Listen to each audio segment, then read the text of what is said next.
जो बाइक का जिसको लेकर सवाल थे इस मुकदमे में, जो महत्वपूर्ण सबूत और कड़ी यहां पर मानी जा रही थी, उस पर कोर्ट ने कहा कि साध्वी प्रज्ञा सिंह ठाकुर के होने के कोई सबूत नहीं मिले हैं। इस बाइक के आरोपियों पर यूएपीए नहीं लगाया जा सकता है। जज ने केस का इतिहास सुनाते हुए भी कहा कि अभियोजन पक्ष जो है वो ये साबित नहीं कर पाया कि ब्लास्ट स्थल पर मिली बाइक में आरडीएक्स लगाया गया था। तो ये तमाम महत्वपूर्ण बातें हैं जो यहाँ पर सामने आई हैं इस मामले में। और इसके अलावा प्रज्ञा ठाकुर की अब इस पर प्रतिक्रिया आई है। उन्होंने कहा कि हमें आतंकी बना दिया गया। बरी होने पर साध्वी प्रज्ञा ने यहां पर अपनी प्रतिक्रिया देते हुए कहा कि मुझे 13 दिनों तक प्रताड़ित किया गया और अपने ही देश में मुझे आतंकी यहां पर बना दिया गया। तो अब प्रतिक्रियाएं आना इस मामले में शुरू हो गई हैं। उनका यह भी कहना है कि मेरी जिंदगी बर्बाद कर दी गई, हमें आतंकवादी बना दिया गया। तो प्रज्ञा ठाकुर की पहली प्रतिक्रिया है जो इस मामले के बाद यहां पर आई है। तो ये बड़ा मामला था, 17 साल इसका इंतजार यहां पर किया गया और आखिरकार कोर्ट ने अपना फैसला सुनाया है। हमारे दो सहयोगी सेशन कोर्ट के बाहर से हमारे साथ जुड़े हैं। पूजा हमारे साथ हैं। पूजा, साध्वी प्रज्ञा ठाकुर की प्रतिक्रिया तक यहां पर आ गई है। उन्होंने कहा कि हमें आतंकी यहां पर बना दिया गया है, जिंदगी बर्बाद कर दी गई है। बताइए कोर्ट ने इन आरोपों पर क्या कहा है, जरा संक्षिप्त में अगर आप इसको समझा पाएं, क्योंकि ऐसा मुकदमा था जिसके लिए 17 साल यहां पर इंतजार किया गया।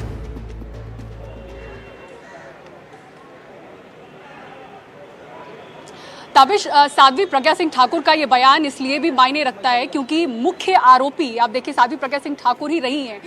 मोटरसाइकिल पे विस्फोटक की बात करना, उनका मोटरसाइकिल होना के आरोप के साथ ही किस तरीके से अभिनव भारत जो कि लेफ्टिनेंट कर्नल पुरोहित पे ये आरोप लगे थे, लेकिन मुख्य आरोपी क्योंकि ये पूरी जो आरोप है ये गढ़े गए थे मोटरसाइकिल की बरामदगी के बाद। तो अब प्रज्ञा सिंह ठाकुर के वो पुराने बयान भी आप याद करिए जहाँ पे वो मानसिक शारीरिक प्रताड़ना की बात कर रही थी, और इसके बाद के कदम भी अब देखने होंगे कि किस तरीके से तमाम जो आरोपी जो बरी हुए हैं वो उठाएंगे, क्योंकि साध्वी प्रज्ञा सिंह ठाकुर इस तमाम 17 सालों के बीच में अगर आप देखें तो जिस तरीके से उनको बीजेपी ने टिकट दिया, उनको शामिल किया पार्टी में 2019 में, और उसी समय में दिग्विजय सिंह के सामने जो कि मुख्यमंत्री रहे थे 2 बार, भोपाल लोकसभा कॉन्स्टिट्यूएंसी से वहां पर उनको टिकट दिया गया, वो जीती भी। तो इस तरीके से बीजेपी ने भुनाने की भी इसको कोशिश की थी।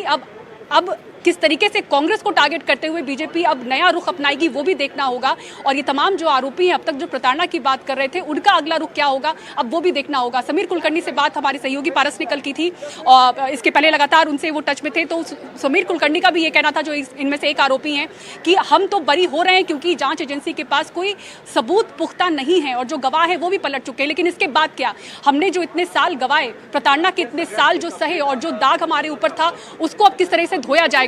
पारस, इस पूरे दौरान परमवीर सिंह एक वो अधिकारी एटीएस के जिनको लेकर टारगेट तमाम अक्यूज करते रहे, अब अगली कड़ी में किस तरीके से एटीएस पे, एनआईए पे अब सवाल उठेंगे, एनआईए की तरफ से अगला फैसला क्या होगा? क्या महाराष्ट्र सरकार का आपको लग रहा है कि अगला कोई कानूनी कदम भी उठा सकती है? लेकिन उससे पहले जो अक्यूज हैं, जो प्रताड़ना की बात कर रहे थे, उनका अगला स्टेप आपको क्या लग रहा है? और साध्वी प्रज्ञा सिंह ठाकुर का आज ये कहना कि 13 दिन मैंने टॉर्चर सहा और ये न सिर्फ मेरी जीत है बल्कि ये एक तरीके से जो हिंदू आतंकवाद की जो बात कही थी उससे पूरे तरीके से खारिज हुआ है, और ये उनके लिए एक तरीके से उनकी बातों की बहुत बड़ी जीत है। तो आज उनका स्टेटमेंट भी क्या है और अगला कदम क्या हो सकता है आरोपियों का? साध्वी के बयान से आज जो साध्वी ने कोर्ट में बोला है, जब ये पूरा वर्डिक्ट सुनाया जा रहा था पूजा, उस समय साध्वी ने क्या बोला? आज साध्वी ने शुरुआत की, साध्वी प्रज्ञा सिंह ठाकुर ने, कि मुझे 13 दिनों तक टॉर्चर किया गया।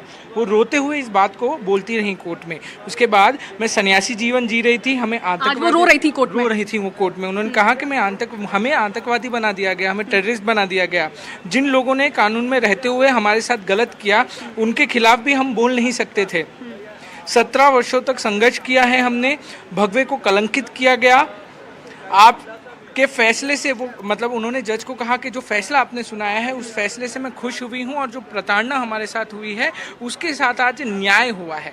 अब आपने जो पूछा है पूजा कि किस तरीके से आगे की प्रोसीडिंग्स होंगी, तो प्रोसिक्यूशन को बता दें कि उन्होंने जिस तरह से कहा कि 13 दिन उनको टॉर्चर किया गया और वो कोर्ट रूम में रो रही थी, तो आज फैसले के दौरान साध्वी प्रज्ञा सिंह ठाकुर का ये स्टेटमेंट रोते हुए कि उनको 13 दिन तक टॉर्चर किया गया, और अब उन स्टेटमेंट को गौर में रखना होगा क्योंकि वो शारीरिक प्रताड़ना की भी बात करती रही पारस। इसके पहले उन्होंने एटीएस द्वारा अश्लील वीडियो दिखाने की भी बातें कही थी, किस तरह से अधिकारियों ने इस तरह से उनको प्रताड़ित किया था। तो अगला स्टेप क्या होगा आपको लग रहा है? इस मामले में जब भी कोर्ट में प्रज्ञा सिंह ठाकुर आई थी और उसके बाद जब भी उन्होंने मीडिया से बात की है, हमेशा उन्होंने एक सेंटेंस बोला है कि उनके साथ प्रताड़ना की गई थी, उनको परेशान किया गया था, उनको और बाकी जो भी आरोपी थे इसमें उन सबको टॉर्चर किया गया था। कुछ अधिकारियों के नाम लगातार प्रज्ञा सिंह ठाकुर लेती रही, एटीएस में जो थे परमवीर सिंह के नाम लेती रही, कहती रही कि उनको लात मारी जाती थी, उनको टॉर्चर किया जाता था, बाकी सारी चीज़ें भी प्रज्ञा सिंह ठाकुर ने कही थी। तो अब ये जो सातों सात आरोपी जो थे अब बरी हो गए हैं, वो आगे किस तरीके से बढ़ते हैं वो बहुत